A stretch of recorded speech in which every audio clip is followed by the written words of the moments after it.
This year was, to put it plainly, kind of a stunner for video games. No matter what you were into, there were wonderful experiences to be had. We got awe-inspiring platformers, glorious shooters, beautiful adventures, and blockbuster masterpieces. While GameSpot has spent the last couple of weeks celebrating those, I'm going to tell you about the games that, for one reason or another, just did not nail it in 2016.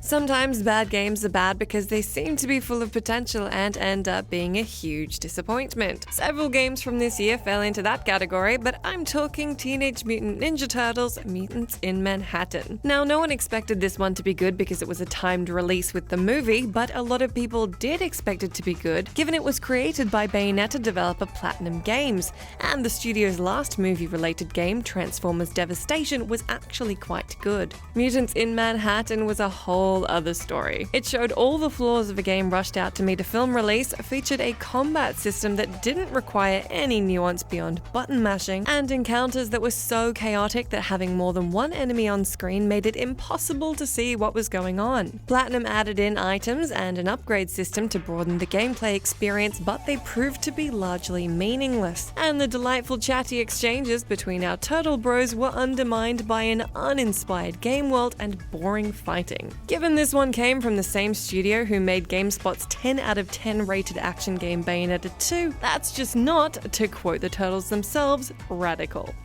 Controversial opinion time. There's nothing all that wrong with taking inspiration from great mechanics or features and using them in your own game. What you don't want to do is blatantly copy that game, and do so poorly. Alekhines Gun actually has a really enticing premise. It sets you up as a KGB agent working for the CIA in a Cold War-era thriller. Unfortunately, the game is almost a carbon copy of Hitman, except that it doesn't really work. It's riddled with bugs and features the dumbest, most forgetful AI you'll ever come across. I'm talking shut a door in these dudes' faces and they'll forget you were ever there, dumb. Movement is stilted, the controls are awkward, and the open world design consists of massive areas which are almost completely empty. If there was ever a game that needed more time to cook, it's Alekhines Gun. Sometimes a game arrives on Steam Early Access, and although it's broken and buggy, it's got a lot of potential. I mean, that's what Early Access is all about. Sometimes that same game is released with even more bugs on console with no Early Access caveat, and a lot of people get very angry. Such is the case with the otherwise rather popular zombie survival game 7 Days to Die. So how does a game that has a 9 out of 10 user review average on Steam end up with a 2 out of 10 for its console port? Well, it's down to crap visuals, maddening loading times, endless glitches, and an aiming system that was in no way adapted to work with controllers. That's in addition to a console port that appears to ignore almost all the differences between PC and consoles, forcing you to use the right thumbstick as an agonizingly slow-moving cursor to adjust items in your inventory. My advice? Keep to the PC version of this one. Now we have a game that nobody really had high expectations for, and it fully delivered on those low expectations.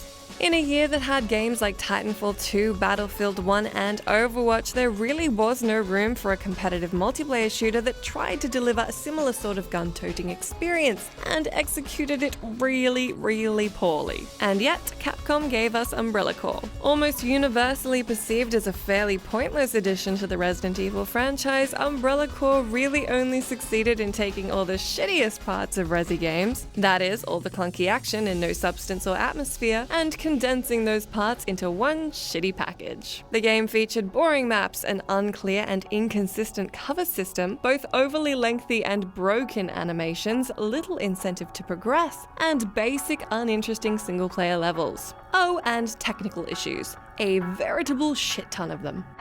My last on this list is yet another Activision published movie tie-in that was a disaster in every sense of the word. Unfortunately, ghosts weren't the only things that got busted in the 16th attempt to make a Ghostbusters game. This one actually gets a little tragic, as Ghostbusters developer Fireforge Games filed for bankruptcy 3 days after the release of the game, although that wasn't solely due to the poor reception of Ghostbusters. The game was called mind-numbingly boring by GameSpot reviewer reviewer Jason Dapril, who singled out the fact that the game is a massive slog thanks to its empty, repetitious levels, shitty writing with lines like "I'm the MVP of EVP," and half-baked features like the upgrade system. Ghostbusters does manage to make both isometric twin-stick shooters and Ghostbusters games boring, so I guess it's got that going for it. Be sure to let me know your picks for crappiest game of the year in that comment section down below.